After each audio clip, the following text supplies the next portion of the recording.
Hello and welcome to the program Talk Sport on Global Television. I am Samuel Odi. Many thanks for joining today's edition of the program. Yes, over the weekend we saw lots of actions and we saw some shocking things happening in the world of sports. Common now is the 2025-2026 season is here for both MPFL and also EPL. La Liga still also here, and other seasonal games will be coming up shortly as well. Transfer window still very much open, and some controversy talks are going on within the transfer window, where AC Milan declined the loan move from Bayern Leverkusen. That's talking about Victor Boniface now to AC Milan based on the singular fact that he failed some medicals. So we are going to have that conversation. A whole lot of Nigerians on social media have backlashed and said a whole lot of things in line that is not obviously good to be said to a human or to a person, to the person of Victor Boniface, based on the fact that he's always on social media and all of that. So we'll have that conversation later, and then also we'll have conversation around Manchester United, because we saw their outing yesterday, which wasn't what a lot of individuals expected, not even Manchester United fans themselves.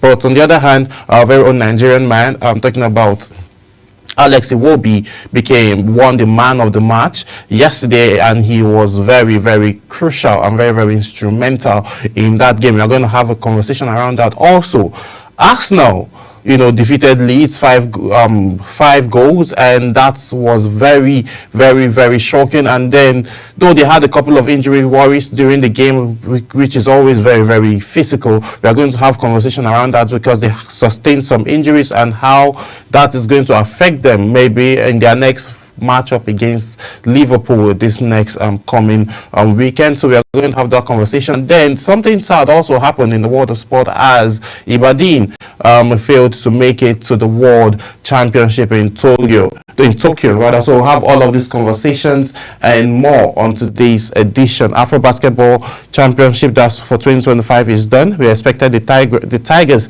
to land Abuja today, and also the NBBF basketball tournament is also on the run as Nigerian League kickstarts. So let's start from athletics, as Ibadan rules World Championship miss. Middle distance runner Edozen Ibadan has vowed to return stronger after failing to pick an automatic ticket to the 2025 World Athletic Championship in Tokyo. The qualification window for the event closed Sunday at the 800 meters runner was in action on Saturday in what was his last chance to pick an automatic ticket. However, he couldn't make the qualification mark for the men's 800 meters event, which is 1.44 and 50 seconds. Couldn't get the job done. On no Tokyo for me, he says. I will bounce back, but harder enough, though.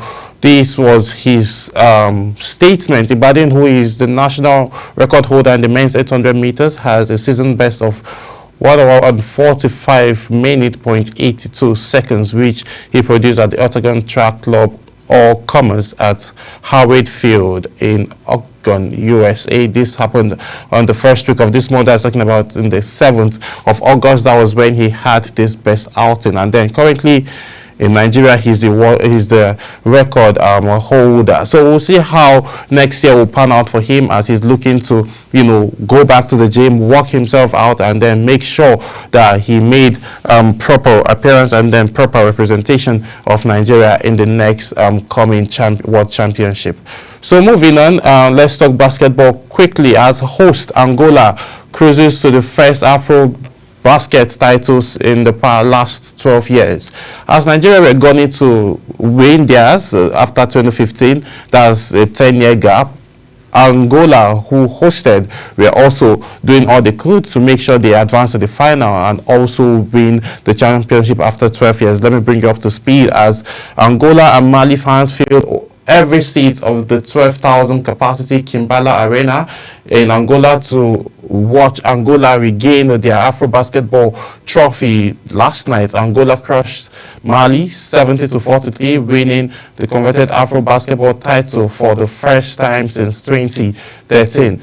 Though not their most impressive performance in the tournament, Angola led from start to finish with a lead of more than 20 points in the quarterfinal, in the third quarter. An Angolan fan performed the Mexican wave in the unison at the point where there was no way back for the Malian.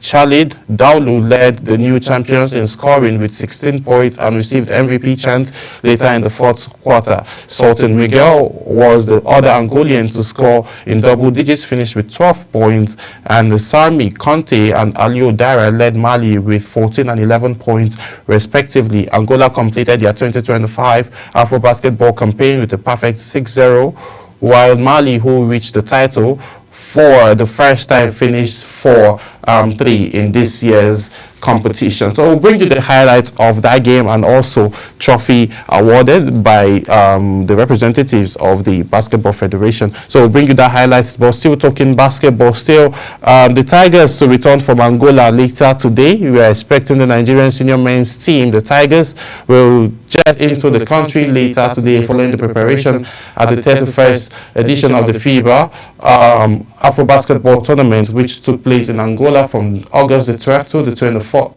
The coach Mohamed Abdulrahman led side had been eliminated from the tournament last Wednesday after suffering a 91-75 defeat in the hands of regional rivals and continental powerhouse Senegal in the quarterfinal stage, but did not leave the Southern African country because the departure date on their return ticket had been put for today. However, several senior figures in the team had requested that the Nigerian Basketball Federation to change the departure date on their ticket, but the Federation repeatedly refused. Meanwhile, a couple of the team players, including Houston Rocket guard Josh Okoye, personally purchased their tickets before leaving Angola for their respective base. The Nigerians run for the 2025 FIBA Afro Basketball Tournament in Angola saw them top of Group B with 6 points following victories against Madagascar, three-time champions Tunisia, Cameroon. During the round-robin phase, they faced Senegal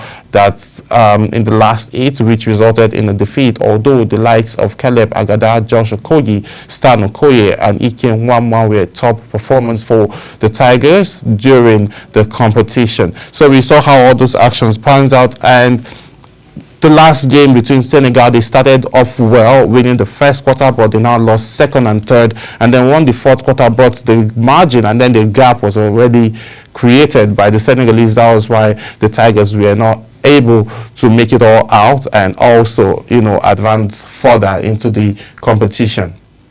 So let's have this conversation quickly around Hoopers not under pressure to defend their MBBF title. That's talking about the Nigerian Basketball Federation title. Rivers Hoopers Vice Captain Buchi Mwangu has said that the team won't be freezed by any pressure of defending their Nigerian Basketball Federation Men's League title when the new season starts later this week on Thursday. The Kingsmen successfully defended their 2023 title when they beat Hoops and Reed 71-54 in the playoffs final of the 2024 NBL Nigerian Basketball Premier League season last November for their 6th title overall, and had head into the 2025 season as strong favorites. Despite being tagged as favorite for the forthcoming season and highlighted expectation from basketball lovers across the country, 6'7" each forward says he remains calm as he looks forward to the start of the new NBA Nigerian Basketball Premier League season. I'm not anxious, it's just a usual feeling. It's a new season, it comes with expectation, which kind of rivalry, new temperament and all, but I'm not panicking, I feel okay. This is coming from the captain. Before we dive further into football, let me bring you quick highlights between the game of Angola and Mali as they traded